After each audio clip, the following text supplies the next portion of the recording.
A voice rising from Washington reverberated like a shockwave not only in Moscow, but also in the capitals of Berlin,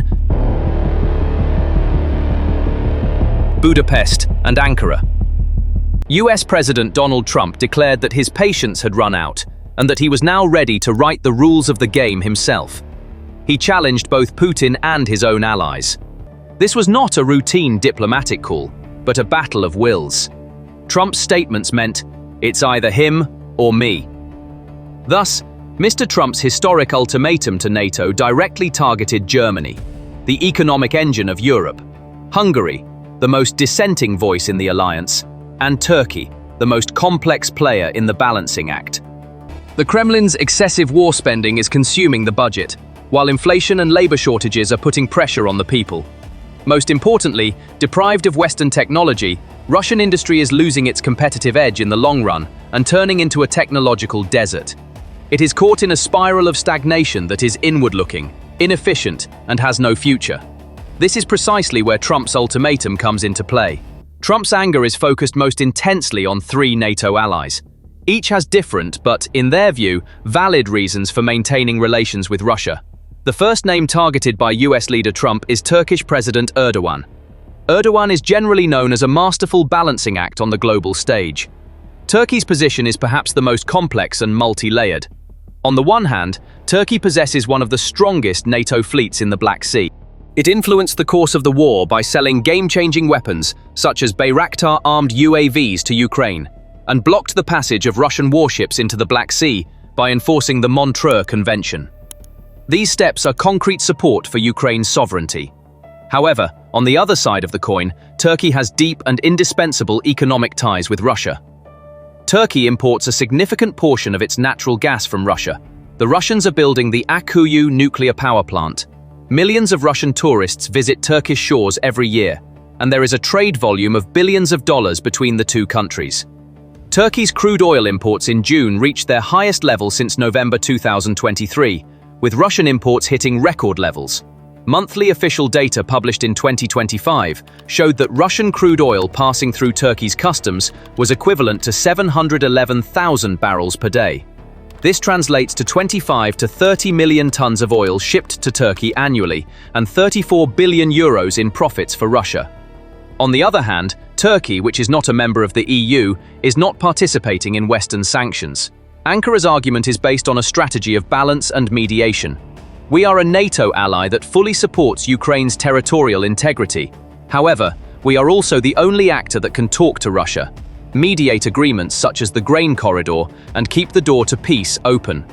Our economic interests and energy security require us to maintain dialogue with Moscow.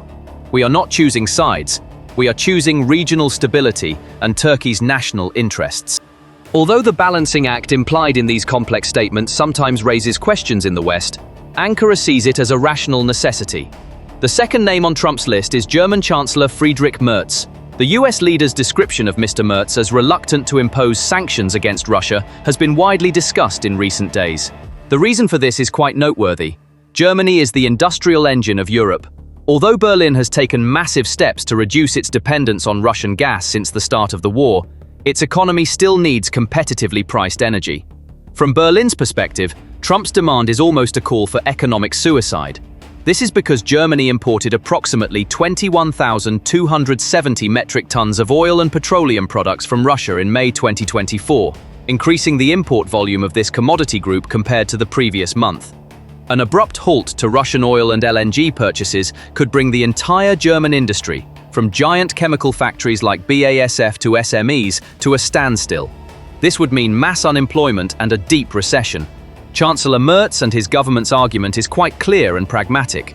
Merz said that, "We are Ukraine's biggest military and financial supporter in Europe. We are hosting hundreds of thousands of refugees.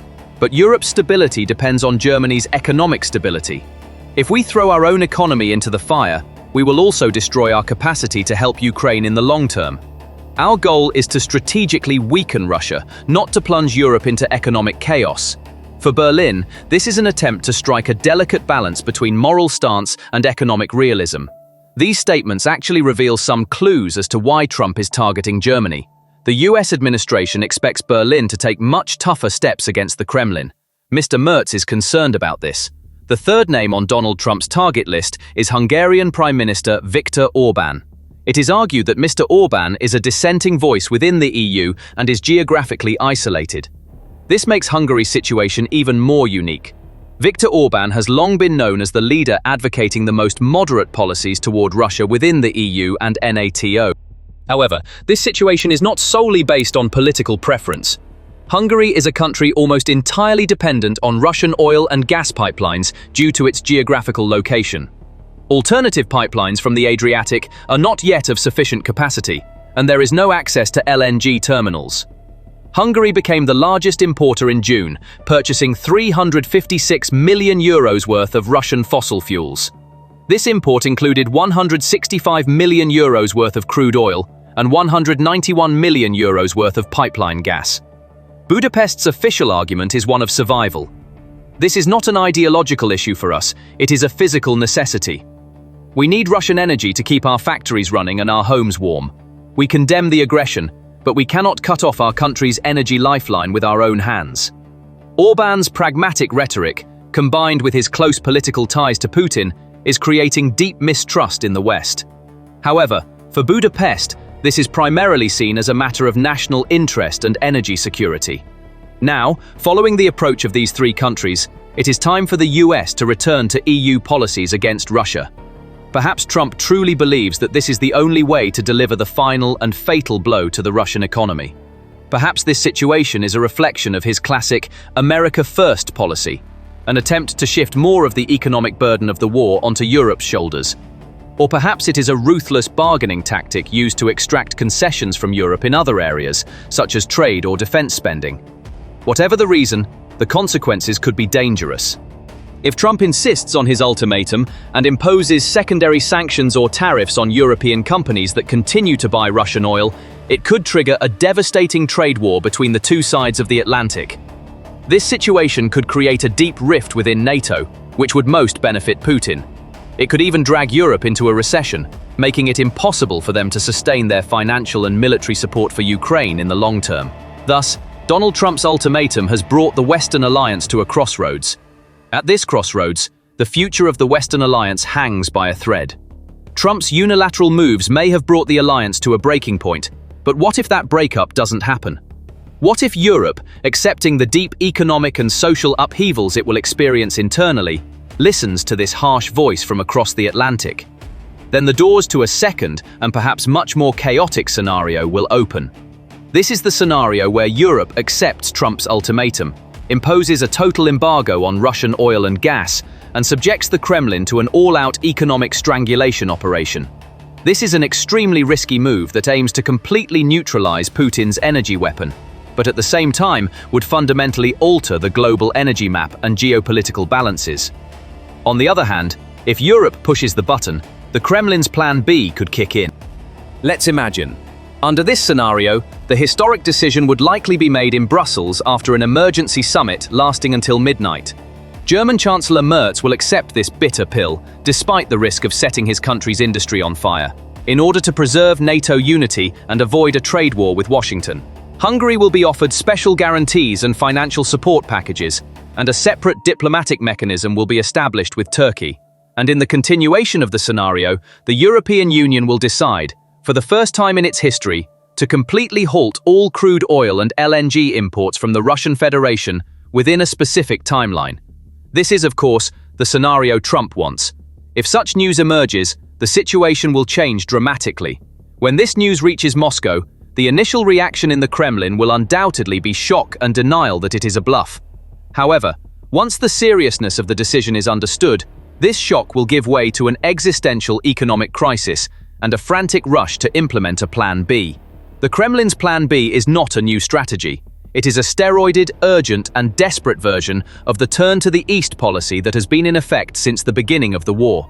In this scenario, Russia, which has lost a stable, rich, and predictable market like Europe overnight, must find new buyers for the millions of barrels of oil and billions of cubic meters of gas it has at its disposal. And in this search, Russia will turn its eyes entirely to the giants of Asia, namely China and India. However, This is much more than a simple change of customers. It is an extremely painful process that means Russia surrendering its economic sovereignty and bargaining power to Beijing and New Delhi with its own hands. So, in this scenario, we may see the bear model at the mercy of the dragon. In this new equation, the biggest winner will undoubtedly be China. Beijing, which has been negotiating with Russia for years over new pipelines and energy agreements, but has been held back by Moscow's arrogant and high-priced policies, could suddenly find itself at the table with bargaining power it could never have imagined. In this scenario, the European market would be completely closed, leaving Russia with no other major buyer for its oil and gas. This is a historic opportunity for Beijing. China will take full advantage of Russia's desperation. The first demand in this scenario could be massive price discounts. Chinese energy companies, no longer having to compete with Western buyers, would demand Russian oil at well below international market prices, perhaps at a discount of $30 to $40 per barrel. The same applies to natural gas arriving via the Power of Siberia pipelines and those to be built in the future. Moscow will either have to accept these humiliating prices or face the risk of completely shutting down its energy industry. This would mean Russia effectively becoming China's energy colony, surrendering its national treasury to Beijing's mercy. However, in this scenario, the problem is not just the price. Logistics is a much bigger headache. The existing Power of Siberia pipeline can only compensate for a small portion of the gas sold to Europe. The implementation of new mega-projects such as Power of Siberia 2 would require at best a decade and hundreds of billions of dollars in investment. Who will pay for this is another question. It is impossible for Russia, under sanctions, to finance a project of this scale on its own. This means loans will have to be obtained from Chinese banks and dictated by Beijing's terms. This new dependency will be not only economic, but also financial. The halt in trade with Europe will render Russia's euro reserves meaningless. All this potential new energy trade will be conducted in China's currency, the yuan. While this situation will distance the Russian economy from the dollar and the euro, it will make it completely dependent on the yuan and the policies of the People's Bank of China. In short, in this scenario, Putin will have placed his country in the orbit of a much stronger and more demanding power, China, while economically breaking away from the West. Whether it will be a high-risk, rapid economic knockout strategy, as Trump desires, or a long-term sustainable strategy of attrition and containment, as Europe prefers, only time will tell. One of the most intriguing aspects of this issue is why Trump would take such a risky gamble, putting his own allies in the same boat as Russia. Whether Europe's dependence on Russian energy is truly a choice or a necessity becomes clear at this point. The first report, published on February 24, 2025, predicted that Russia's average annual revenue would be 257 billion euros. In the third year of the invasion, the EU paid 21.9 billion euros for Russia's fossil fuel imports. This represented only a 1% decrease in volume compared to the previous year. However, Trump made this move because he did not consider this decline in Russia's share of energy revenues within the EU to be sufficient. To properly understand Trump's ultimatum, we must first calmly assess the impact of the current sanctions regime on the Russian economy. Since the start of the war, the West has imposed the most comprehensive set of sanctions in history, comprising 18 packages targeting Russia's financial systems, technology imports, and key sectors. The aim was to cut off the money supply financing the Kremlin's war machine. So, did this strategy work? The answer is both yes and no. Moscow has shown surprising resilience in the face of these sanctions. The Kremlin responded by redirecting oil and gas to China and India, establishing a shadow fleet of hundreds of tankers, and propping up the economy with war spending. It artificially kept the economy alive by increasing war spending and trying to fill the void left by Western companies with domestic production. From the outside, it didn't collapse. Instead, it adapted to a war economy. However, there was another side to this coin. Analyses by global think tanks show that this resilience is extremely fragile. The Russian economy is actually like a patient with a high fever. According to him, Europe's continued purchase of oil and gas from Russia is like constantly giving this sick man an IV drip. Trump wants to completely cut off this drip, causing the Russian economy to collapse under its own weight. However, for European capitals, this situation is a dangerous gamble that could mean ending up in intensive care themselves while trying to kill the patient. The positions of Berlin, Budapest, and Ankara are among the most critical moves that will influence the outcome of this gamble. The decision to be made will determine not only the fate of the war in Ukraine, but also what the Western alliance means,